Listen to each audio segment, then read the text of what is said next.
Hidup tenang itu tentu saja harus diawali dengan hidup senang. Gerbangnya ketenangan itu kesenangan. Tidak mungkin kita ngaku-ngaku tenang tapi kita merasa tidak senang. Ketenangan dan kesenangan itu satu paket. Kesenangan adalah gerbangnya hidup bahagia. Kesenangan ini, kata Epicurus, sifatnya innate good. Innate itu sudah ada dalam diri kita dan kita anggap baik. Dan itu sejak kita lahir. Pikiran mungkin belum optimal waktu kita baru lahir, tapi senang dan tidak senang, nyaman dan tidak nyaman sudah ada. Bayi itu kalau tidak nyaman ya nangis dia. Itu kan berarti ada kesenangan. Ada yang dia sudah mulai paham. Ini senang, itu tidak senang. Kalau dia tidak senang ya nangis. Itu kenapa disebut innate good. Kita tidak perlu belajar senang itu bagaimana, tidak senang itu bagaimana. Itu fitrah sudah kita tahu. Sudah ada dalam diri kita. Makanya kan tidak ada kalian sebentar Pak saya tak belajar dulu caranya senang bagaimana. Kan tidak, kita otomatis sudah tahu. Begitu senang ya rasa senang itu muncul dalam diri kita. Nah, cuma kesenangan itu tetap harus kita renungi, kita pelajari. Kenapa? Karena tidak semua kesenangan harus dipenuhi. Ada kalimat dari Epicurus, kesenangan yang menyebabkan rasa sakit atau kesulitan harus dihindari. Sebaliknya kadang-kadang rasa sakit atau kesulitan tapi bisa melahirkan kesenangan harus kita jalani. Jadi mungkin ada kesenangan, enak sih sekarang nyaman, tapi itu akan menyebabkan rasa sakit jangka panjang. Kalau kita pinter ya kita hindari. Makan enak kayak tadi gorengan terus-terusan itu enak wong kita seneng. Tapi kalau kita sadar iya ya ini, tapi kalau saya tidak hati-hati besok ada kepahitan jangka panjang, kolesterol lah, jantung lah dan lain sebagainya. Ini kita harus mulai berpikir lagi, apa iya kesenangan ini harus saya penuhi? Atau ada kepahitan, kita tidak enak menjalankannya, tapi kalau kita jalankan kepahitan ini, besok kita ketemu kesenangan di belakang yang jauh lebih panjang. Nah itu kalau kata Epicurus, ayo kita jalani. Belajar misalnya, itu kan pahit, tidak enak, capek juga, puyeng juga. Tapi kalau kita tidak belajar, kita tidak ketemu nikmatnya ilmu, kita tidak ketemu manfaatnya ilmu untuk masa depan kita yang panjang. Maka harusnya kita jalani belajar itu. Jadi meskipun orang itu mencari kesenangan, tapi dia harus jeli melihat apakah kesenangan ini membuahkan rasa sakit atau tidak. Atau apakah sebelum mencapai kesenangan itu aku perlu menahan diri dalam kepahitan-kepahitan tertentu atau tidak. Jadi kalau akal rasio kita jalan, kita bisa mengidentifikasi jenis-jenis kesenangan tadi. Bahkan kata Epicurus, kadang-kadang orang itu harus siap sakit sebentar demi senang yang lebih panjang. Ngaji malam hari ini mungkin sakit sebentar, sumuk lah, rame lah, sumpek lah. Tapi kan demi biar saya ngerti sesuatu, dan pengertian itu mungkin ada manfaatnya ke depan, jauh lebih panjang. Nah, ini pahit dulu baru ketemu manfaat. Olahraga misalnya kan capek, tidak enak, tapi kan ada manfaat kesehatan jangka panjang. Jadi hedonisme itu memang dikenal aliran yang hidup hanya untuk senang-senang saja. Tapi versinya Epicurus, kesenangan itu harus jeli kita melihatnya, tidak sekedar enak langsung ditabrak. Kalau enak langsung ditabrak, siapa tahu kesenangan ini justru buahnya kepahitan yang lebih dalam. dalam jangka yang panjang. Terus nanti Epicurus membedakan antara kesenangan kinestetik dan kesenangan statis. Jadi kesenangan kinestetik itu kesenangan yang berproses. Biasanya kesenangan kinestetik itu muncul untuk memenuhi kebutuhan natural kita. Begitu kesenangan kinestetik terpenuhi, maka kita akan mengalami kesenangan statis. Contohnya, kita lapar, terus kita makan. Dan kita merasakan makan itu betapa enaknya, kesenangan kinestetik. Setelah selesai makan, kita puas, lega, kenyang. Kenyang itu kesenangan statis. Kata Epicurus, rumusnya begini. Kalau kita sudah sampai di kesenangan statis, biasanya ya selesai. Kita tidak ingin lebih lagi. Karena kalau lebih lagi akan jadi penyakit. Dari kesenangan berubah jadi ketidakenaan. Tapi orang masih bisa mencari kesenangan lain yang berbeda. Jadi kesenangan kinestetik melahirkan kesenangan statis. Kalau sudah sampai di kesenangan statis, ya sudah. Makanya disebut statis, selesai. Di titik ini kita tidak bisa nambah kesenangan lagi. Karena kalau ditambah biasanya terus jadi pahit. Tapi kita bisa nyari kesenangan yang lain. Wah, misalnya kalian tadi makan, sudah kenyang, selesai. Karena kalau nambah makan lagi jadi pahit lagi.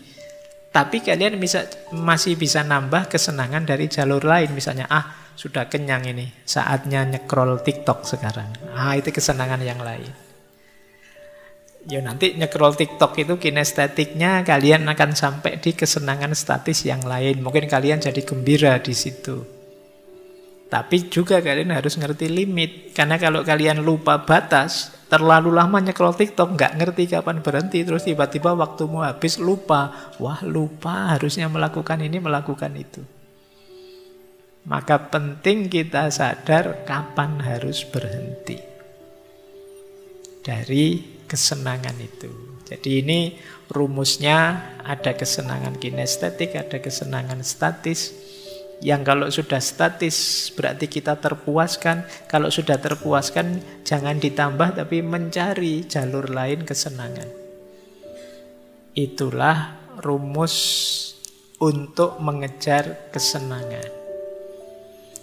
Ini rumus pertama. Rumus kedua dari kesenangan. Pak, gimana Pak? Milih di antara banyak kesenangan itu harus saya pilih yang mana? Kata Epicurus, kesenangan itu bisa dilihat intensitasnya, bisa dilihat durasinya, bisa dilihat kemurniannya.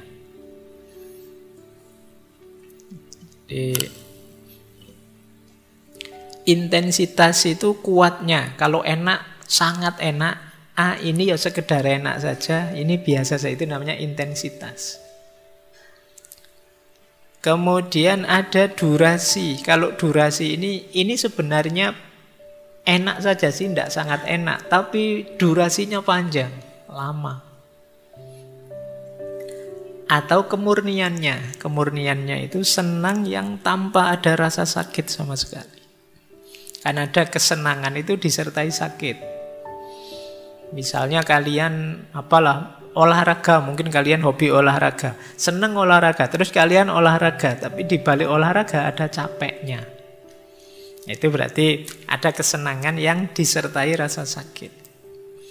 Ada kesenangan murni, ada kesenangan dari sisi durasi, ada kesenangan dari sisi intensitas.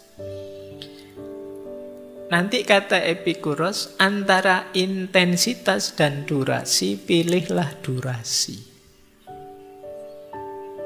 Antara durasi dan kemurnian, pilihlah kemurnian. Jadi nanti kesenangan murni itu nanti pada akhirnya ketemu kesenangan-kesenangan yang lebih batin, lebih spiritual.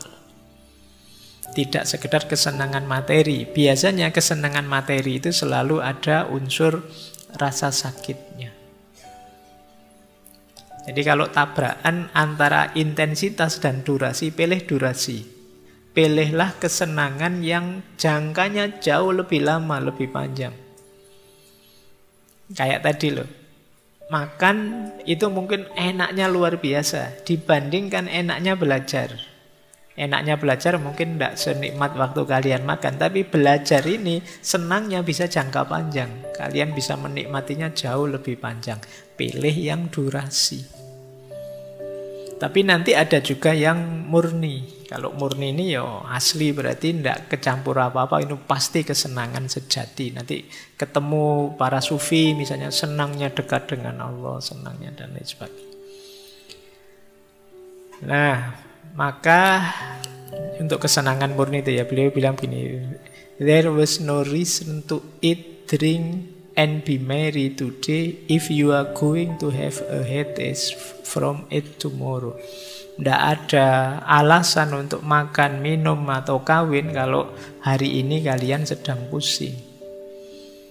Jadi ini masih ada sakitnya. Apa kesenangan yang diawali rasa sakit? Di situ diilustrasikan ya, makan diawali lapar, hubungan suami istri diawali nafsu. Ini kan diawali sakit, diawali keinginan yang belum terpenuhi. Tapi nanti ada kesenangan yang lebih murni. Epikuros mencontohkan misalnya kesehatan dan persahabatan. Persahabatan itu lebih murni, tidak ada sakitnya. Baik, jadi ini rumus kedua. Jadi boleh kalian mengejar kesenangan, tapi kesenangan yang lebih rasional. Apakah itu karena intensitas, durasi, atau kemurniannya. Kalau kalian berhadapan dengan satu kesenangan, coba diukur 3 aspek ini. Intensitasnya, durasinya, kemurniannya. Kalau bisa 3-3-nya, alhamdulillah. Tapi kalau tidak bisa, pilih kemurniannya. Itu standar paling pokok. Apalagi kemudian ya murni, ya durasinya lama, ya rasanya sangat kuat. Itu tidak usah ragu-ragu, diambil saja. Itu menyenangkan pasti. Baik, jadi kita punya 2 rumus ya tentang kesenangan. Ada kinestetik, statis, ada intensitas, durasi, dan kemurniannya. Makanya terus beliau bilang begini. Maka kalau kami mengatakan bahwa tujuan hidup kita adalah kesenangan, yang kami maksud bukanlah kesenangan kaum foya-foya yang asal menikmati saja. Itu anggapan mereka yang tidak tahu atau tidak lagi mengerti ajaran kami, atau dengan sengaja memutarbalikkannya. Karena beliau ini dituduh hedon dengan konotasi yang negatif tadi. Hidup kok nyari senang saja, kurang mulia. Padahal kata beliau tidak begitu cara memahaminya. Bagi kami, kesenangan berarti tidak merasa sakit dalam tubuh dan tidak resah dalam jiwa. Karena hidup penuh kesenangan tidak diperoleh dengan pesta minum dan makan terus-menerus. Tidak dengan menikmati remaja laki-laki dan wanita cantik. Juga tidak dengan menikmati ikan yang enak dan makanan yang mewah apa saja. Melainkan hanya dengan pemikiran yang tenang, terang, yang mencari akar segala keinginan dan dorongan, menghindar dan mengusir gagasan-gagasan aneh yang bagaikan angin prahara menggoyangkan jiwa. Jadi kesenangannya tidak seperti bayangan kita. Kalau ngomong kesenangan, mesti kesenangan yang dangkal. Bukan itu kesenangan itu. Jadi kesenangan itu intinya adalah fisik yang tidak sakit dan jiwa yang tidak resah. Kalau kita melakukan sesuatu yang meresahkan jiwa, ya berarti kita tidak bisa menyebutnya kesenangan meskipun rasanya nikmat. Baik. Terus beliau menyebut begini. Pada permulaan segala-galanya ada akal budi, milik kita yang paling bernilai. Dari akal budi, keutamaan-keutamaan lain semua dapat disimpulkan.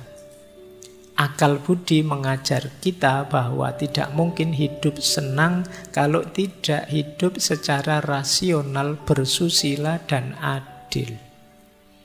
Juga sebaliknya, mustahil hidup rasional, bersusila, dan adil tapi tidak merasa senang. Karena keutamaan-keutamaan menyatu erat dengan hidup senang.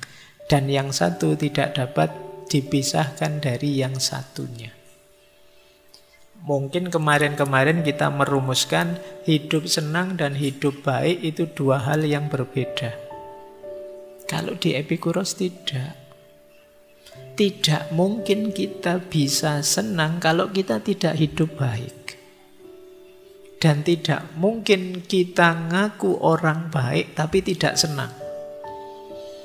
Jadi kalau yang pertama jelas bahwa tidak mungkin kita bisa hidup senang tanpa hidup baik. Karena yang melahirkan kesenangan itu pasti kebaikan-kebaikan. Dan tidak mungkin kita hidup baik tanpa senang. Karena kalau kita melakukan kebaikan dan tidak merasa senang, berarti kita tidak utama. Mungkin kebaikan itu ya terpaksa saja, formalitas saja. Kita tersiksa oleh kebaikan itu, berarti kita belum menghayatinya. Jadi orang baik pasti bahagia. Dan orang bahagia pasti baik. Kalau tidak, ada yang salah dalam rumusannya. Ini menurut Epikuros ya.